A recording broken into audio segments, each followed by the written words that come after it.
guys, it's time for another knitting and Arty podcast. The sun has come out, You can see in the reflection here I have a pink disco ball, and that's what makes all the sparkles. That is possibly the best purchase I've ever made in my life. Every morning when the sun comes in through my window here in my studio, and the sparkles, and they like splash through the entire living room and my little studio area here in a corner of our living room. It just brings so much joy. So I highly recommend buying a disco ball. And if you can find a pink one, that's even better. But that's what we're not going to be talking about today. I want to share all the knitting projects that I have finished and some arty stuff with you. So I forgot to mention who I am in case you're new here. I'm Kristina Hultkrantz. I live in Mariefred, Sweden. It's such a quaint little small town in the countryside, like an hour outside of Stockholm. And yes, I'm an illustrator, full-time illustrator, surface designer, and online educator. I'm represented by an agent called Pink Light Studio. I'm one of the top teachers on Skillshare, which is really cool. I've been that for quite a few years. And I run 2 amazing Patreon groups. So that's a little bit about me. And I'm so happy that you're here and want to listen to me blab about knitting, my newest passion, and my little hobby here. It's nice to have a hobby that's outside of my art making, because art making is my job. And every time I make a new piece, I'm always thinking about how I can make it sellable. But for knitting, it's really just a project for me. So to start off with, I guess I can show you this. I knitted one of these scarves, these triangle scarves, for myself in a rusty orange color. But my daughter thought it was really beautiful and she wanted one, and she picked out a rainbow sock yarn. This is the Swedish brand Järbo, and it's called Raggi, and it's a like DK weight sock yarn. And it's nice. It was really fun to sock yarn is always fun to use because of the color changing, and some of the color change were they look so perfect. Like here it starts orange and then it became a yellow, and then the pink, and then the blue, and then here you can't quite see because they're so much longer, but it's a lot of purple and orange and all the different colors. This is a pattern. It was a free pattern if you sign up for Indiblomst newsletter. I will link everything that I mentioned below. And it's I believe it's called the Vibes scarf. And it's a really fun project. And you can, of course, make it as long as you want, because you start here and you just add more and more. The construction's a little bit different than I would have thought it would be, but you start here. This is where you start, and you make the V bigger and bigger and bigger until it's the size that you like. And it can be worn in several ways. I like wearing mine like this and tying it to make it really cozy, but you can, of course, like with a triangle scarf, kind of wear it like a granny, like this, which is also cute. It's so cute if my daughter wore it like a little granny, or like a, like babushka kind of. Okay, so that's the first scarf, and that was really fun to do. And it's fun to do the eyelets. So yeah, recommend that scarf. And it's always fun with something that's a free pattern. Okay, so then we move on to my next one. I was so excited about these. I did the Kitten Catch Mittens by Florence Miller, and they are a lovely pattern, and it's my first ever color work pattern. So I'd never done color work before, so I'm very pleased how that turned out. And it was my first time making mittens as well, and they turned out quite well, I'd say. But I did the right one first, and it fits pretty good. I have to admit, you can't probably tell now, but I have quite small hands. And so these are quite big, but this one's not so bad. It fits pretty good. But the right one, or the left one, I did that one afterwards. I guess I must have relaxed while I was doing my color work, and because it's so much bigger. It's like monstrous. Like this one fits my husband. So that's kind of a bummer. I use the exact same yarn. I use the exact same needle. I chose to use the 2.25 needle for the entire project rather than switching to a 2.5 millimeter needle for the hand. I'm glad I did that. Otherwise this would have been monster sized. So that's kind of a bummer. So one fits really it's big, but not too big. And the other one's massive and like falls off. So I don't really know what to do about that. Like when you see them, like, okay, you see them like this, they don't look that much different, but if I put them up to each other, like this one's definitely like a centimeter taller, and the thumb especially is like, the thumb is somehow like 2 centimeters bigger. And I did the exact same amount of stitches. It's just the weirdest thing. So I really need to work on my tension, I guess, to keep that consistent. But overall, anyways, I'm so excited that I could follow the pattern. I did the pattern perfectly. There's hardly any mistakes, or at least nothing that's noticeable. It turned out really well. And when I was creating these, like when I was on the first row, I was like, oh, I became so obsessed, and I started researching Nordic mittens, because these are like inspired by the classic Nordic or Latvian mittens, or like Norwegian, Swedish. So I was like, I need to design my own. But then one day I finished this one and I couldn't even make them the exact same size. Then I got quite discouraged. But I already bought more yarn to create a mitten design of my own, so I'm definitely gonna try, but I will modify. And I was looking at several different patterns, classic patterns, and I found this amazing book. I've already brought it back to the library, so I can't show you it, but it had all these finds that they'd found at the Museum Nordiska in Stockholm.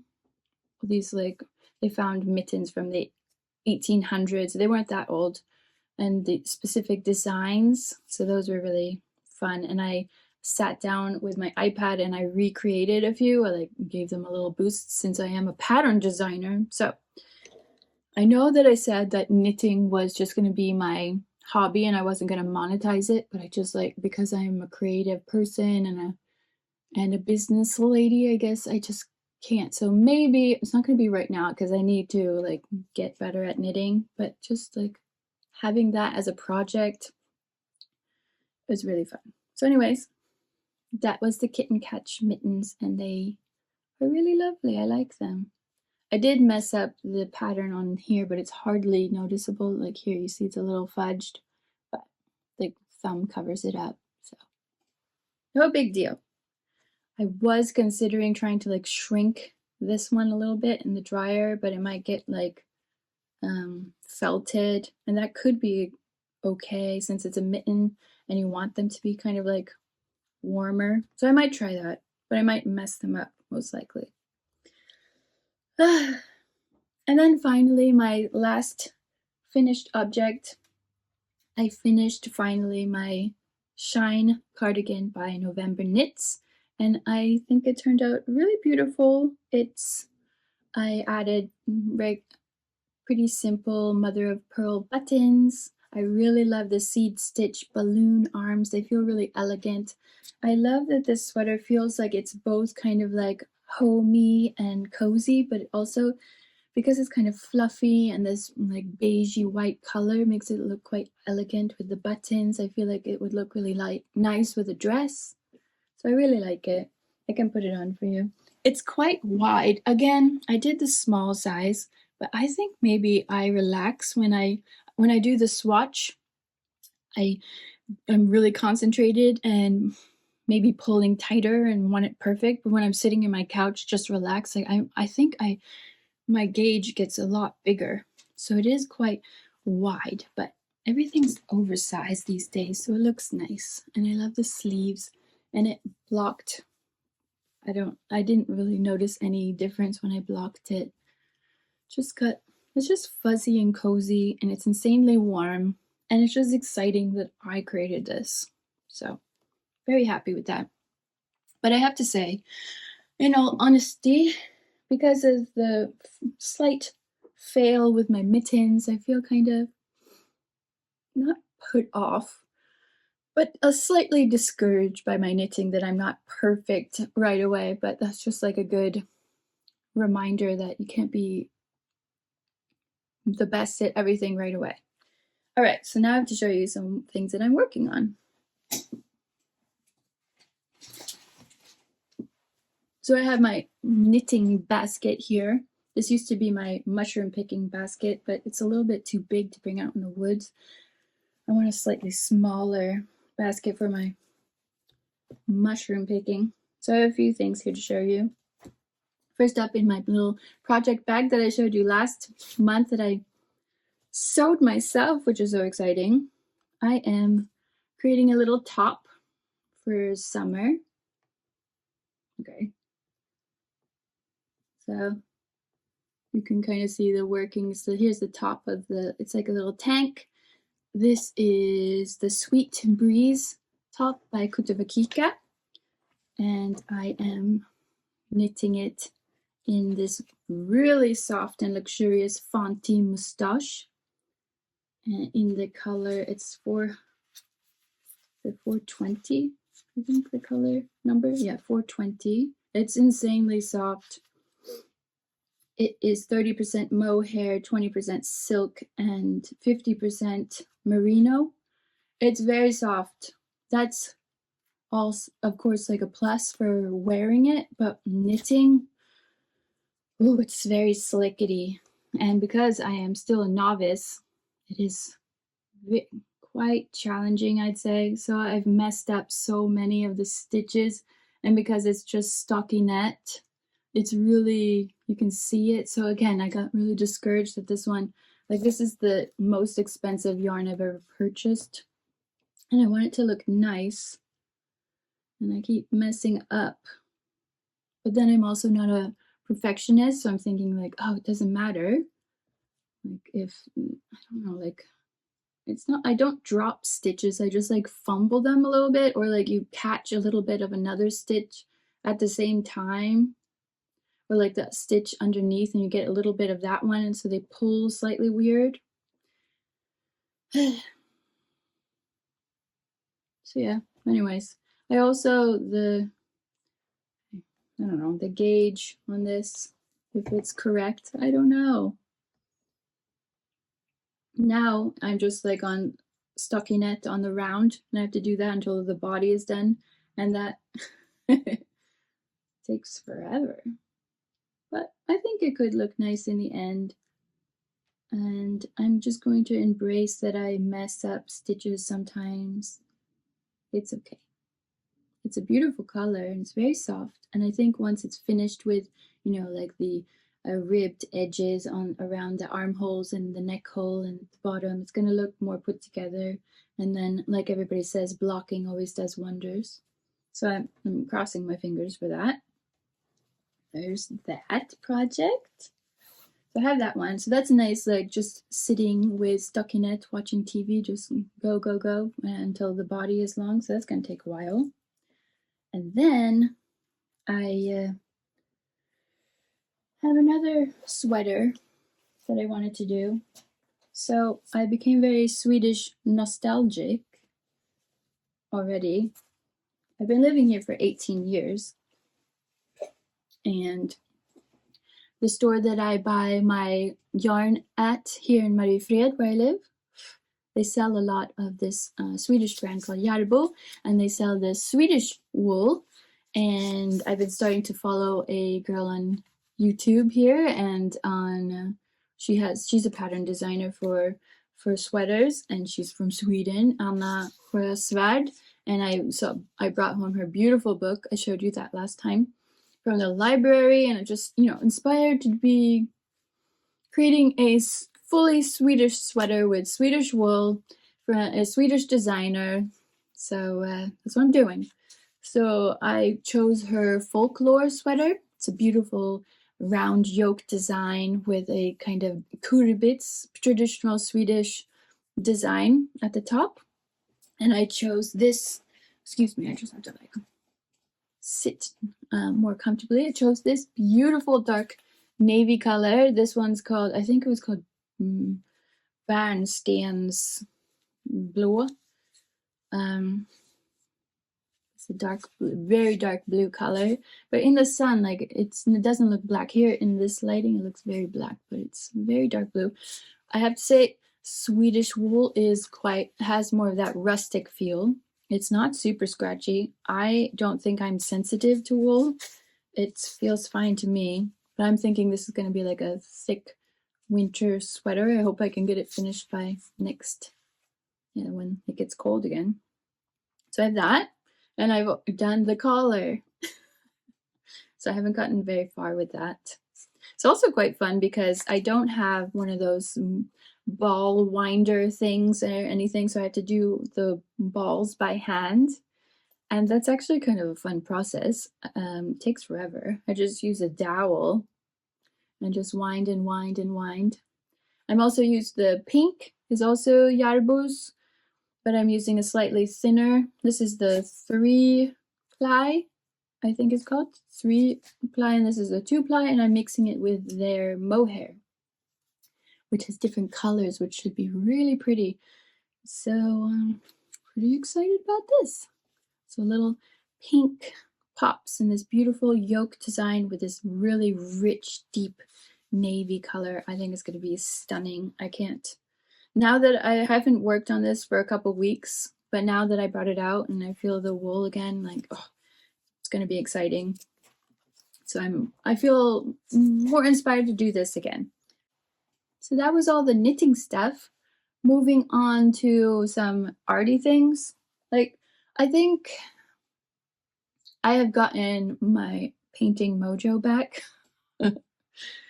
And I have just ordered tons of new paints and tons of paper, bigger sizes, because I want to be like a proper artist.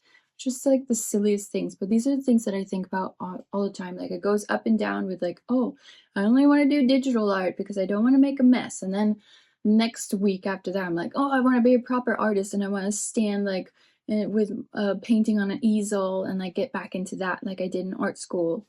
And then sometimes I'm just like, oh, I just want to work on my sketchbook. So have I done anything since last time I talked to you guys? I don't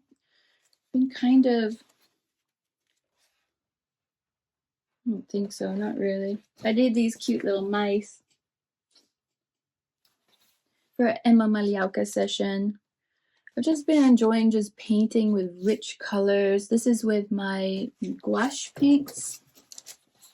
I've been really loving just the Himi gouache, the jelly gouache.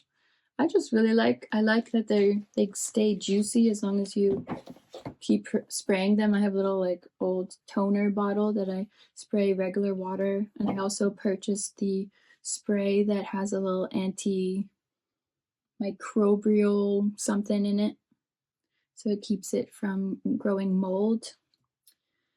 I've been testing out lots of gesso. I made my own gesso. I've purchased other gesso. I've been trying matte medium from Liquitex just to get different surfaces. Here's some regular watercolor paper by Winsor & Newton that I've created the surface to just have a better surface to paint on.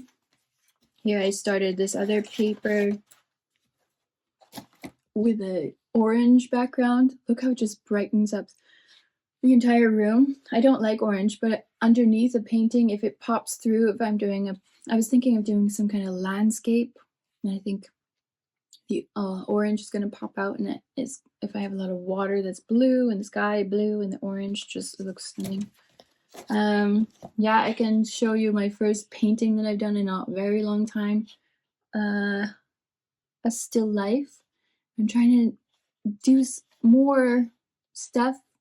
I don't know, it's so difficult and this feels so new and weird and fresh to create like proper artworks. I really want to create more artwork for my web shop again. I shut down my old web shop in 2020, and since then I've been wanting to open it up with new work, but that's such a huge pressure to be like, oh, I'm gonna start from scratch. Where do I do that? But here's one still life, and I really like the direction it's going. I don't know if this is the best work that I've ever created or if it's worthy of an art to print, but there's some stuff, good stuff going on in here. I can show you some close-ups.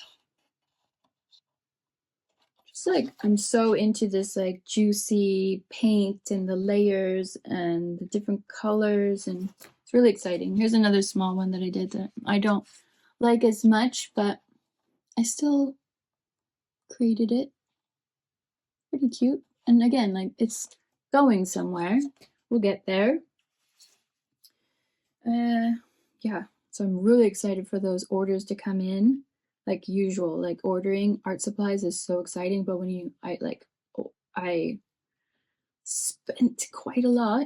I don't know. So mainly this month with art, it's kind of like been all in my head. I started a new sketchbook, which I'm really excited about.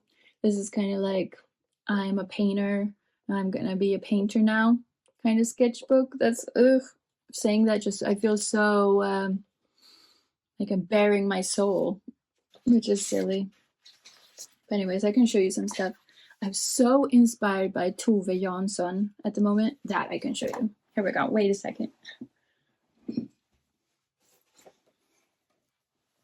Okay, so Tove Jansson, she is known as the creator, the designer, and author of the Moomin series, but she's a proper artist. She did so much other than the Moomin series. She also was an author. She created novels for adults. I still haven't read any of those. I really want to do that. She's just incredibly talented. So this book with Paradise, it's written in 3 languages, Finnish, Swedish, and English. I actually read the whole thing. It was just so inspiring. She did a lot of murals. Here she's in her studio in Helsinki. I did that. Here we go. Here's a self-portrait that she did of herself in oils. So she learned, I was about to say proper art making techniques, but yeah, she went to proper art schools. She went to Konstfack in Stockholm. It was called something else in the 30s when she was there. I think Tekniska. Anyways, I can show you that. I recreated that as best as I could. Not in oils, I just did mine in gouache, so it's not quite the same at all, but still, gave it a go. I've just been incredibly inspired. So here's my Tove portrait that I tried. It doesn't look like her at all, but just like testing that out. It's been a long time since I did a master's study. I also did one of Sandy Hester's portraits, and it's just really interesting to try to figure out how they layer. And of course, I'm not using the materials they are, but still, I love just the amount of colors that are in this. When you look at it real like close, you just see how many colors that they used. So doing master studies is really exciting, and you always learn something new. So close to being done with my people sketchbook. This feels huge. I can't wait to show that off. Anyways, Tove, and then so she went to proper art school and learned proper techniques, and she did tons of like oil painting. And then after the war in Finland, they wanted to rebuild, especially the Finnish capital Helsinki, and they wanted to showcase Finnish artwork and art design artists. So she was commissioned to do tons of different murals in different areas of Helsinki. They are just so beautiful, and some of them after the war, like this one is very subdued, but didn't have very many materials after the war. So she made do with the materials and paint that she had. That was also interesting to know. Like first when I saw this, I was like, it's kind of boring. But yeah, if you had like a tube of paint this big, get it. All right, let's see. What else? Here's some sketches of a mural that she did. And you can see that she's bringing in her Moomin world, because at the same time during the war she wrote those Moomin characters and she came up with those stories and for kids, the Moomin books. So it's like the Moomin house. And then she hides also Moomin characters sometimes in her pieces. So here's one of the first Moomin characters that was found in her piece. Here's the final version. You can look it up on her, I believe there's a website, Tove Jansson. You can look it up and you can see these images. I just want to show you a little bit more because it's so inspiring. She did one that had lots of blue in it, which was really nice. Here's her Moomin characters that she did a mural for the Helsinki Children's Hospital, which is really sweet. I'm sure they'll love that still. I hope that it's still there. I really like these ones that she did. This is a party in the countryside fresco that she did. And all the lines are done with blue. And in the text it said that she chose blue because it's very calm. And I think, yeah, after huge world wars, you want a calm feeling. And then here's the other one that was like in the same series, Party in the City. So the glamour of city life in comparison to the quiet country life. Just so talented and then so creative too.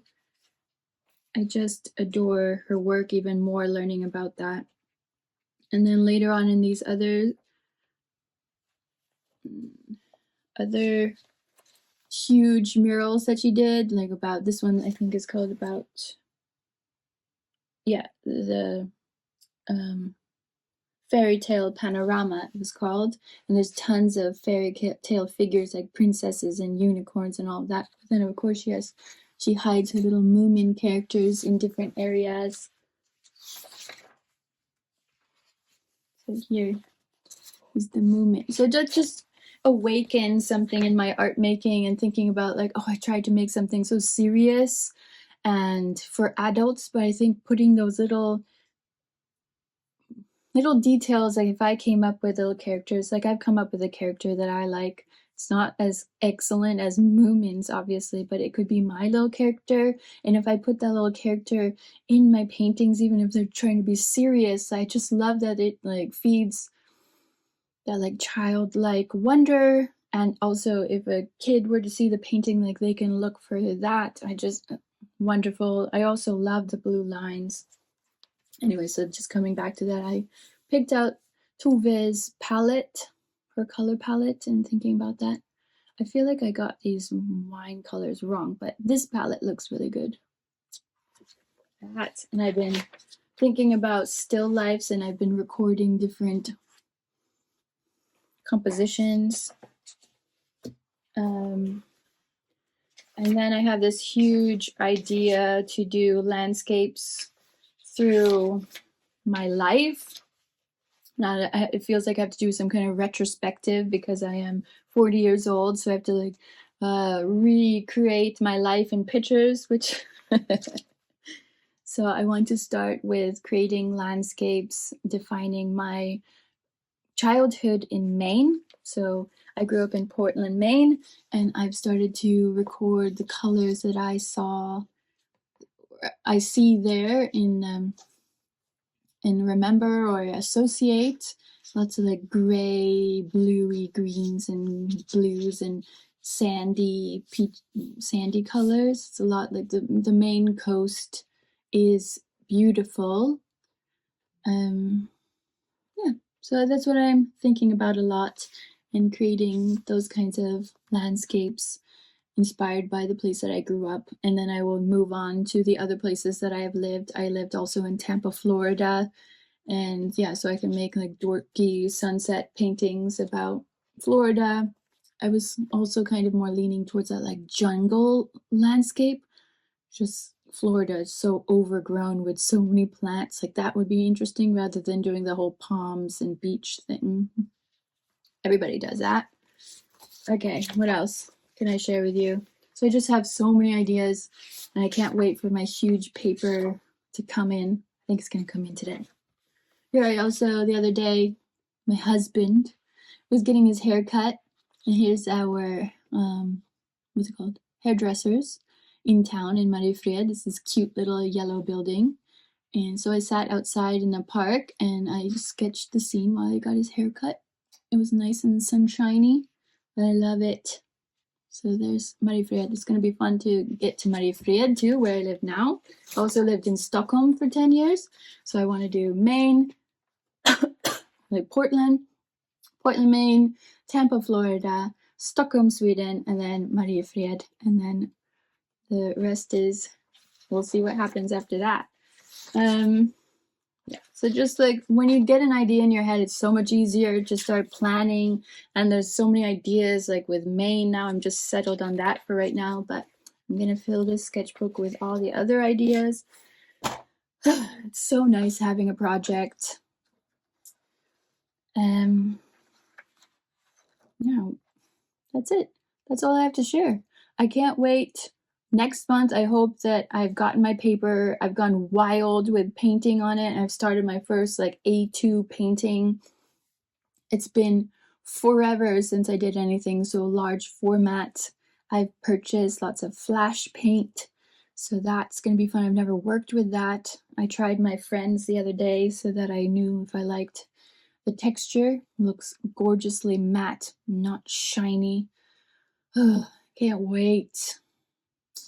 Yeah, so maybe the knitting for a while is going to take a back seat because we're getting away from that winter activity, and we're going to zoom into a more arty section of my year because I feel so inspired. That should be good.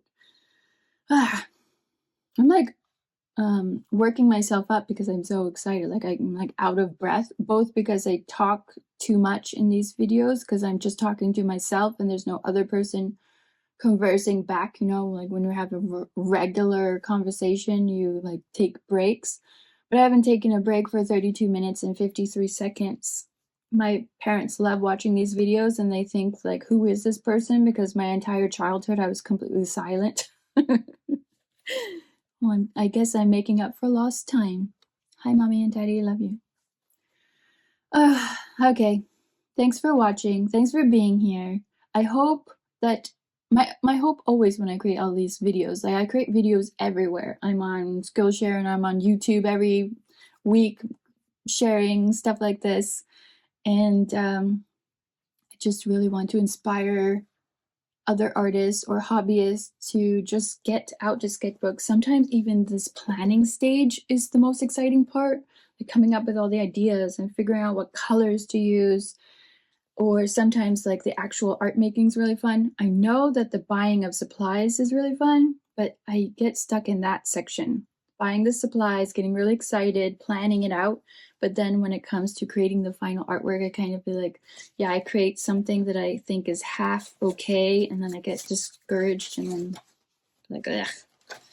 Guess I'm not a painter, but I'm gonna try and see if I can pull through this stage that's like okay-ish and we can get somewhere. I'm sure we can. I have the rest of my life to figure this out. Bye.